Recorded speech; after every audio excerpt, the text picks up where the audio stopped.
안녕하세요. 대단히 반갑습니다. 스피를 거주한 남자 자한형 이종수입니다. 이번 시간은 860번째 시간으로 문자라는 신 앞에서라는 수필을 읽어드리겠습니다. 문자라는 신 앞에서 신재기.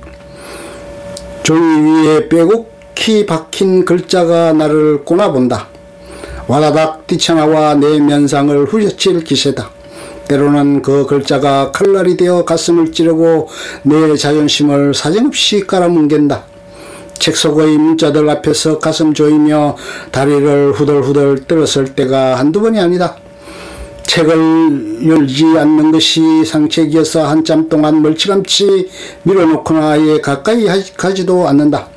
선수 책임 교정을 보거나 제작 과정에 얼마간 관여한 책이 출간된 후 책장을 처음 넘겼을 때 내 신경은 언제나 이러했다. 어디 책뿐이랴 한 편의 논문이나 짧은 글의 경우도 마찬가지다. 30년이 넘는 세월 동안 보잘것없지만 글을 쓰고 책을 출간하는 일을 업으로 삼아 살아오지 않았던가. 새로운 얼굴을 내미는 글자 앞에 언제나 안절부절 못했다. 이제는 두려워서 아예 피하고 싶다. 그것이 사람이었다면 벌써 인연을 끊었을 것이다. 그런데 글자와 맞서거나 섬기는 일을 숙명처럼 안고 오늘도 바장거리고 있으니 이 무슨 악연인가.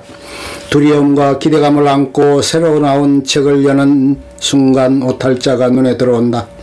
안강이 지배를 철할 정도로 교정을 보았건만 이게 웬 말인가. 단순한 오탈자나 맞춤법의 오류가 아니고 고유명사나 연도가 시하듯이 잘못 박혀있다. 귀신이 코칼로릇이 아닌가. 이때 가장 먼저 엄습하는 것은 자괴감이다. 글자 한자에 내 자존심이 이 땅에 떨어지는 것 같다. 이 일에 오만쟁이 다 떨어진다. 그간 쏟았던 노력과 시간, 다른 사람으로부터의 큰 박수를 받을 것이라는 기대감이 한순간에 지워지고 환멸만 덩그렇게 남는다. 신이 아닌 이상 이런 오류는 흔한 것이라고 하며 과잉 반응을 보이는 나를 병적이라고 진단하는 사람도 있다. 1980년대 중반 대학신문사 주간을 맡고 있을 때 사람 이름의 오기로 신문을 다시 인쇄했던 일이 지금까지 트라우마로 작용하고 있는지도 모르겠다. 이내 내 책임 아래 출판물을 만든 초창기의 일이었다. 어쨌든 나는 글자와 싸워서 늘 패배하는 사람이다. 글을 쓰거나 출판에 종사하는 사람이라면 누구나 오탈자 및 맞춤법 오류로 곤혹스러움을 느낀 적이 있을 것이다. 일이 더 확대되어 욕을 먹거나 문책을 당했다는 말도 들었다. 소문에 전하는 이야기다. 기사에 대통령이 견통령으로 인쇄되었다는 것, 식자공이 큰 대자를 개견자로 뽑고 교정 과정에서도 이를 발견하지 못했다는 것이다. 얼마나 혼쭐이 났는지 이후 이 신문사는 대통령을 한구름이로 묶어 식자했다고 한다. 군 장성 출신 대통령 시절 대통령에서 통짜가 빠져 대령으로 인쇄될 뻔했는데 교정 단계에서 바로잡았다는 이야기도 있다. 어떤 작가가 책에서 버젓이 살아있는 사람을 죽었다고 기술해 시중에 배포된 책을 수거하고 다시 인쇄했다는 치명적인 실수담도 들었다. 이런 이야기를 들을 때마다 그것이 내 이야기처럼 느껴져 머리끝이 곤두서는 듯했다.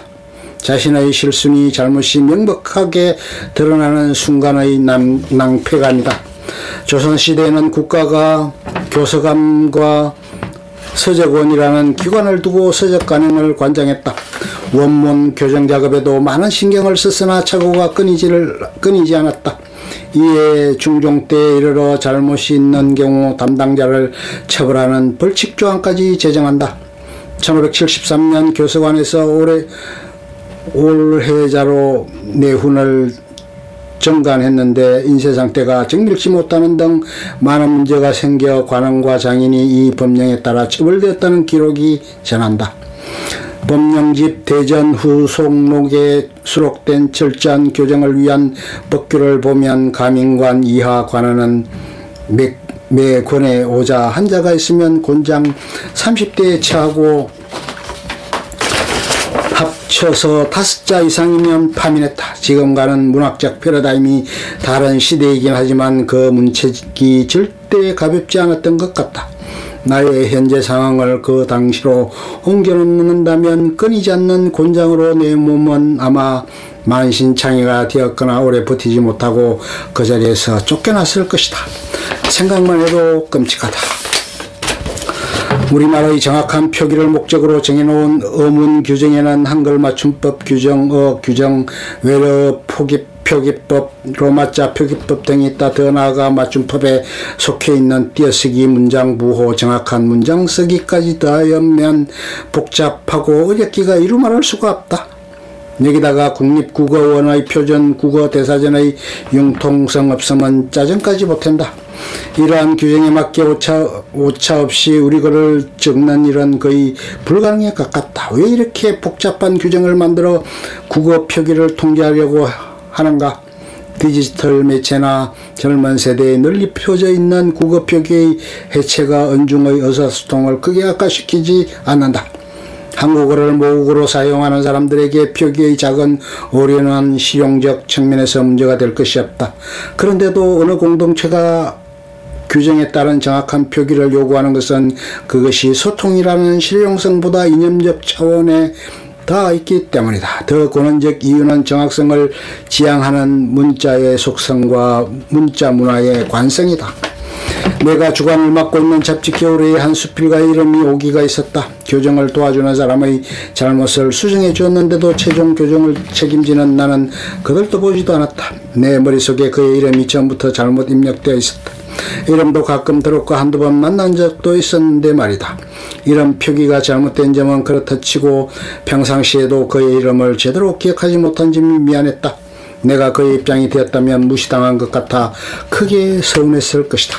일단 문자로 죄송하다는 말을 전했다. 그런데 그 답글이 고마웠다 있을 수 있는 일이니 전혀 개의치 말라며 오히려 그를 실어주어 고맙다는 인사까지 하는 것이 아닌가?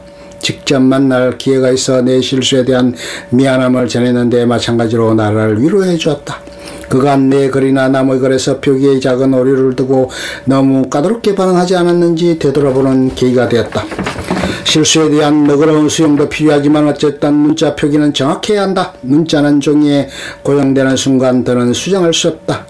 구설 언어와는 달리 인쇄물에서는 문자가 전부를 말한다. 문자의 정확한 표기는 절대적으로 필요하다. 인쇄되기 전에만 완벽하게 정확성을 확보해야 한다.